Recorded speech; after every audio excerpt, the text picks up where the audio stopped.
Let us sit down and look at the real numbers together. I remember back when I was just 22 years old and managed to save my very first $20,000. I truly believed I was an absolute financial genius who had fully figured out the entire universe. The reality was that I was just a lucky passenger in a roaring bull market right before the reality of risk gave me a massive wake-up call. Now that I am 26 and have built up my first $100,000 through slow discipline, I see things differently when we look at the world today. We see a lot of people chasing pure efficiency and high margins at all costs. They talk about optimizing assets and scaling down budget options, as if consumers are just lines on a spreadsheet. But tonight I want to walk you through a strange development in the landscape of institutional integrity that most people are completely missing. Something very significant is shifting under the surface of the professional standards that hold our society together when we see cases of prosecutorial misconduct or the systematic failure of oversight in high offices. It is not just a legal drama. It is a signal that the foundational trust in our systems is being eroded by shortcuts and the pursuit of political expediency. The more I dig into these stories of redacted documents and ignored constitutional rights, the more I realize we are witnessing a fundamental shift in how power is being exercised. And more importantly, how it is being questioned. Institutions do not lose their credibility overnight. They lose it through 1,000 small compromises where the presumption of regularity is replaced by the reality of negligence.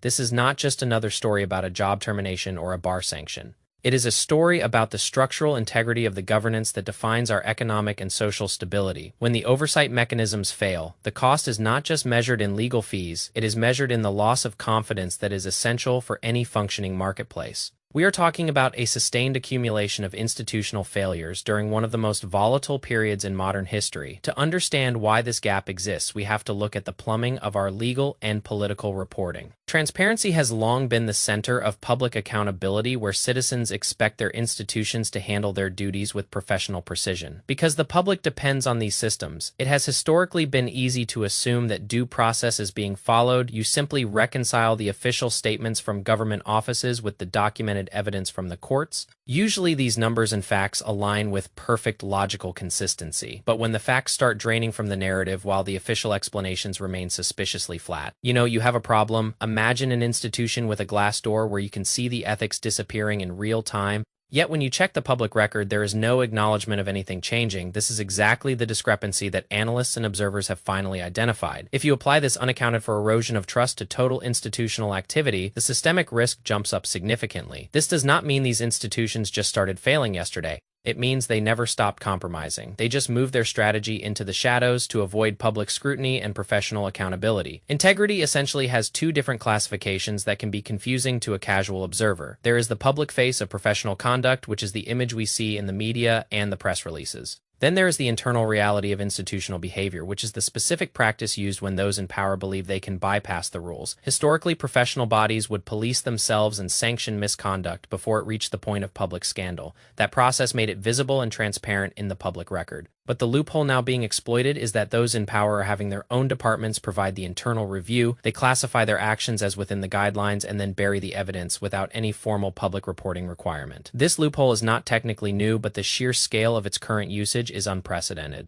It begs the question of why this is happening with such urgency right now in 2026. I suspect the answer tells us exactly where the stability of our institutional system is heading next. While I cannot say with absolute certainty which specific individuals are behind every single instance of misconduct, I think a systemic pattern is a logical place to start. They have been operating under the assumption of immunity for years, and they have a proven track record of opacity regarding their actual decision-making. They went over a long period without facing a single real consequence for their actions before finally hitting the wall of judicial reality. This behavior makes perfect sense if you look at their broader strategy to consolidate power and avoid the oversight of the public and the courts. They are setting in motion processes that allow them to protect their own reputations rather than uphold the law. This is not a project they are acting on alone, because they are clearly working within a broader culture of entitlement. Many people ask me what happened to the traditional values of service and why we do not see as much of them as we used to. My answer is that they did not disappear. They just got buried under a layer of professional cynicism and self-preservation. They realized that the long game requires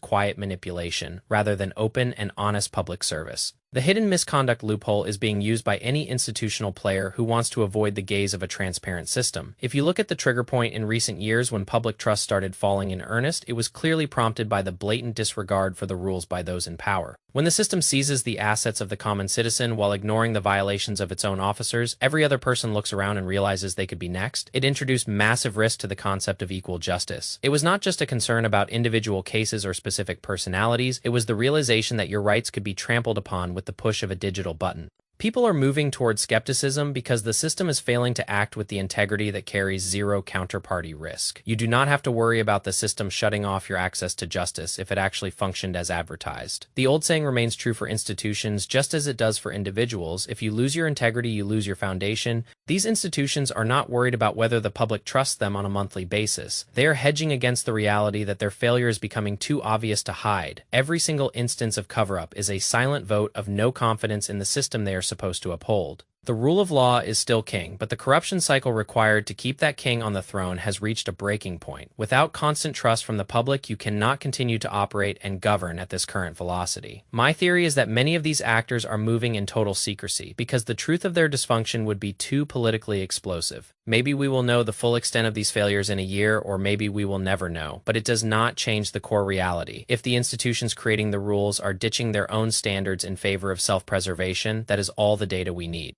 The days of a single dominant institutional narrative are numbered, and this has massive implications for your personal perception of reality. This is why I constantly talk about the importance of positioning your own life for a different type of reality. These institutions are not waiting for the final day to see the news on their television screens. They understand the trajectory of the trust life cycle, and they are getting into position today. If you have questions about your own personal strategy, you can always look for professional guidance from experts who understand these complex cycles. I speak to people all the time who feel overwhelmed by the complexity of the global and local news cycle. But when you strip away the noise, you realize that protecting your own sanity is a matter of basic mathematical logic. We specialize in education and helping people understand how to navigate these long-term transitions. I know some people in the comments say that this is just a pitch for cynicism. Of course, we believe in the possibility of a better system. I personally protect my own peace of mind by focusing on the assets and principles that have survived every institutional collapse in history, but we are so much more than a critic. We are a source of education and a partner in your long-term planning. For what is coming next, take this time to audit your own exposure to institutional risk. Are you diversified enough to survive a situation where your primary social systems lose significant credibility?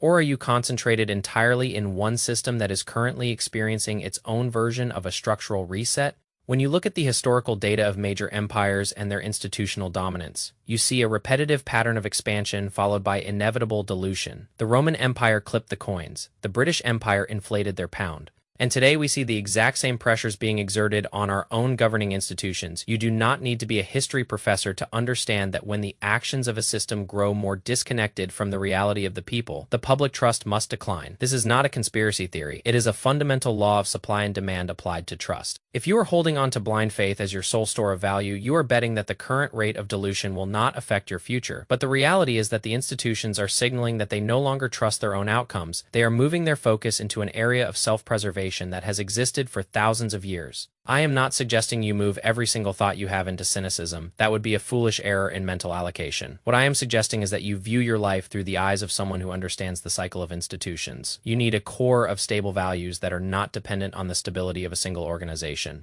You need principles that perform well when confidence in the institutional system begins to wane. In my own journey to $100,000, I learned that defense is just as important as offense. I spent my early years trying to hit home runs with speculative ideas that looked good on paper. Most of them ended up being zeros. The real wealth came when I stopped trying to outsmart the market and started trying to protect against the downside. That is the lesson that these individuals are finally learning as they realize their current path is unsustainable. They are choosing survival over service. They are choosing a path that requires no accountability. If you look at the performance of real values over the last 20 years, you will see that it consistently provides a hedge against the inflation of institutional failures. It is boring. It is static. It does not pay a quick dividend, but that is precisely why it is valuable in a world of hyperactive manipulation. Think about the psychological toll of watching the standards of your society lose value due to institutional policy decisions. It is frustrating, and it feels like you are running on a treadmill that keeps speeding up, but you have the power to step off that treadmill by diversifying your focus. You can hold a portion of your energy in your own family, your own skills,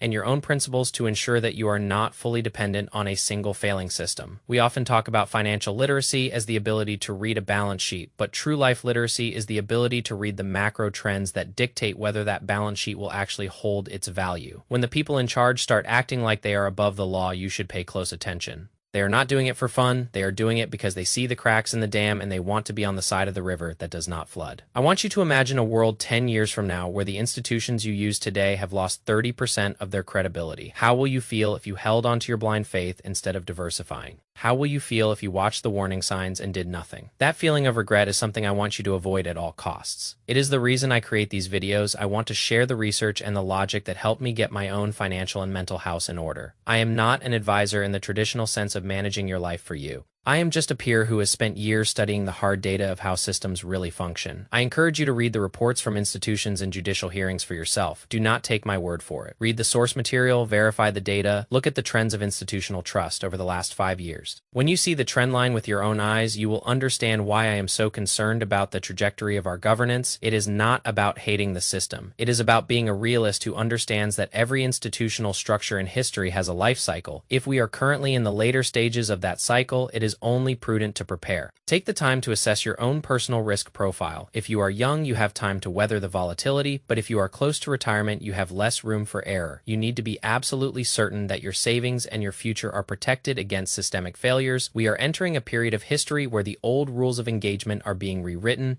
The era of low inflation and consistent growth is looking more and more like an anomaly rather than a permanent state. We are returning to a period where hard values matter, integrity matters, competence matters, truth matters, principles matter. If you are holding only paper promises, you are taking on a massive amount of unhedged risk. I hope this conversation has given you some perspective on how to view these massive shifts. As we wrap up this midnight conversation, I want you to remember that the goal is not to predict the exact day of a collapse. The goal is to build a system of preservation that can withstand the inevitable volatility of history, stay disciplined, and focus on the values that have preserved human dignity for thousands of years. Thank you for spending this time with me to look at the real numbers behind the headlines. Take care of your capital and protect your downside. I want to emphasize that the act of standing up for your values is not just a moral choice, it is a financial one. When you allow yourself to be bought or when you support systems that exploit others, you are inadvertently increasing the systemic fragility of your own life. We need to be the kind of people who can look at an act of prosecutorial misconduct and say that this represents a fundamental disconnect from the reality of the society that allows it to exist. It is not about hating the people in power. It is about hating the systems that reward psychopathic accumulation at the expense of human dignity. When we see judicial figures who represent the interests of the people rather than the interests of the agencies, we are seeing a correction in the market. We are seeing the reassertion of the value of the law over the value of power seeking. The battle between justice and corruption is the oldest story in the history of capital and governance. Those who win in the long run are those who understand that shared truth is the only sustainable form of growth. I am 26 years old. I do not have the life experience of a seasoned veteran, but I have the perspective of someone who entered the workforce during a time of extreme volatility and decided that the traditional path of blind consumption was not for me.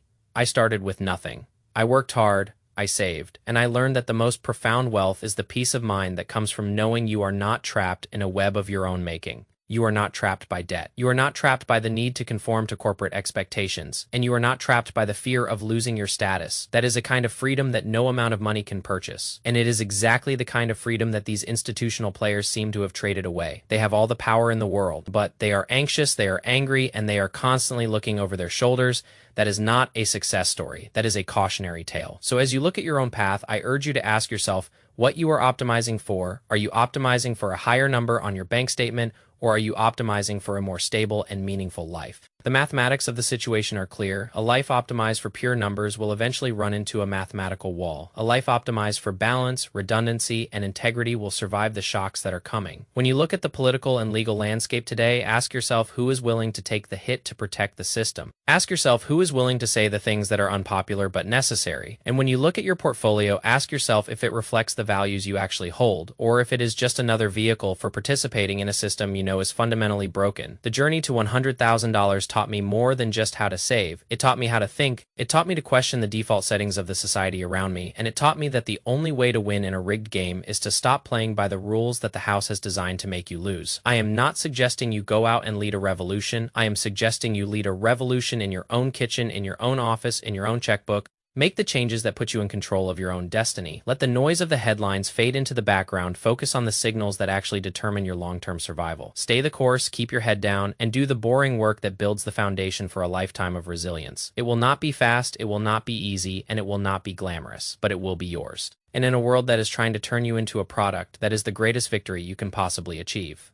Thank you for listening to my thoughts on this. I appreciate your time, I appreciate your patience, and I look forward to continuing this conversation in the next video. Take care of your capital, protect your downside, and remember that the truth is often the quietest thing in the room. Everything else is just background noise, peace,